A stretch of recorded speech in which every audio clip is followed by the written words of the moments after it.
पार्वती जी को भगवान शिव से प्रेम हुआ। बस उन्होंने ठान लिया कि विवाह होगा तो केवल शिव जी के साथ। लेकिन भगवान शिव को पाना आसान तो नहीं, तो पार्वती जी ने भी ऐसी तपस्या की कि तीनों लोग थर्रा गए। सबने लाख समझाया कि तुम राजकुमारी हो और महादेव एक योगी बैरागी हैं। उनके पास कोई सुख सुविधा नहीं है, तुम उनके साथ कैसे रहोगी। स्वयं भगवान शिव ने पार्वती जी की बहुत परीक्षा ली, लेकिन पार्वती जी के प्रेम और तप के आगे भगवान भी हार गए। शिव गौरी का संबंध जन्म जन्मांतर का है, इसीलिए देवी सती ने गिरिराज हिमालय के घर पार्वती के रूप में जन्म लिया। पार्वती जी जब बड़ी हुई तो रोज अपनी सहेलियों के साथ भगवान शिव के दर्शन करने कैलाश जाया करती थी। दरअसल वो मन ही मन भगवान शिव से प्रेम करने लगी थी, लेकिन ये बात उन्होंने किसी को नहीं बताई। वहीं भगवान शिव अपनी योग साधना में लीन रहते थे, उन पर किसी बात का कोई असर ही नहीं होता था। एक बार देवऋषि नारद हिमालय के घर पहुँचे।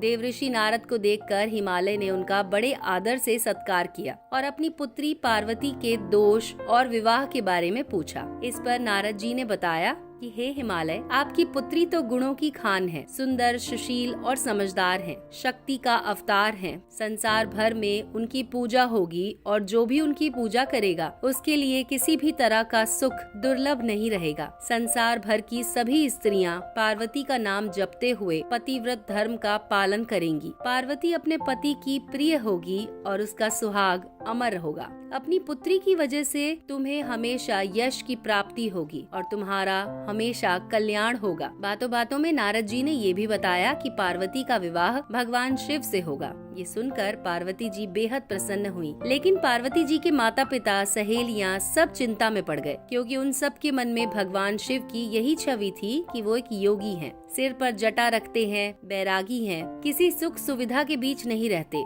बल्कि सर्प, नाग, भूत प्रेतों से घिरे रहते हैं। नारद जी ने पार्वती जी को बताया कि शिव जी की आराधना बहुत कठिन है, लेकिन तपस्या करने से वो जल्दी प्रसन्न हो जाते हैं। उन्हें पाने के लिए पार्वती जी को कठोर तपस्या करनी होगी। नारद जी की बात सुनकर पार्वती जी ने भगवान शिव को पाने के लिए कठिन तपस्या करने की ठान ली। उन्होंने अपने माता पिता को प्रेम से समझाया, मनाया और फिर कठोर तपस्या करने वन में चली गयी।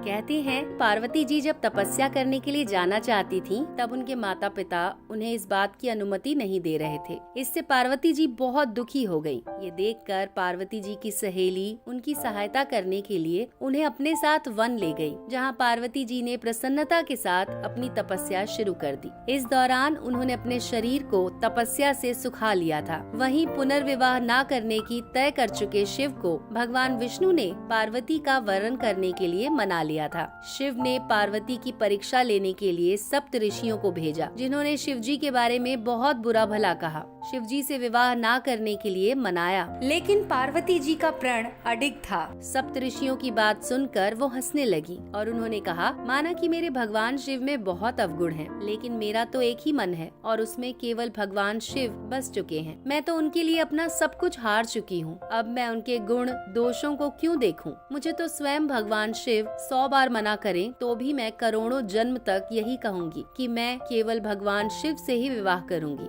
नहीं तो कुंवारी ही रहूंगी। भगवान शिव के प्रति पार्वती जी का ऐसा प्रेम देखकर सप्तऋषियों ने उन्हें प्रणाम किया और वो चले गए। भगवान शिव भी स्वयं बटु वेश में पार्वती जी को समझाने पहुंच गए, परंतु शिव जी ने भी पार्वती जी के संकल्प के आगे हार स्वीकार कर ली और वो पार्वती जी को उनके संग परिणय सूत्र में बंधने का वचन दे बैठे। इस वचन को शिव जी ने फागुन मास कृष्ण पक्ष की चतुर्दशी यानी कि शिवरात्रि पर पूर्ण किया। शिव और शिवा का महामिलन शिवरात्रि को हुआ, इसीलिए इस दिन को महाशिवरात्रि कहते हैं। कितनी कठिनाइयों को सहन करते हुए महलों की राजकुमारी पार्वती जी पर्वत वासिनी बन गयी। पार्वती जी ने एक बार अपने लिए घर की इच्छा भी की, तब शिव जी ने उन्हें लंका बना कर दी। वास्तु विप्र रावण जो दक्षिणा में शिवजी को पाने की इच्छा से पूजन करने आया था, पार्वती जी ने सोने की लंका उसे ही भेंट कर दी, परंतु शिवजी को रावण के साथ जाने नहीं दिया। पार्वती जी ने किसी भी जन्म में भोले भंडारी के प्रेम के अतिरिक्त कोई धन वैभव नहीं चाहा, बल्कि जीवन की हर परिस्थिति में शिवजी का साथ, सूर्य की किरणों, पुष्प में सुगंध तो शरीर संग प्राण बनकर निभाया। वहीं शिवजी ने भी हर जन्म में पार्वती जी की प्रतीक्षा की। शिवजी जो गले में मुंड माला पहनते हैं, वो पार्वती के हर एक जन्म का ही तो प्रतीक है, जिसे वो हृदय से लगाए रखते हैं। वास्तव में पार्वती जी अनेकों कठिनाइयाँ सहती हैं, तो शिव जी ने भी अथाह वियोग सहा। जिसे सभी कुछ सरलता से प्राप्त हो जाए, उनका जीवन कभी पूजनीय नहीं बनता। अंततः दोनों ने संपूर्ण प्रेम की परिभाषा गढ़ दी। इसीलिए जय जय पार्वती पति, हर हर महादेव।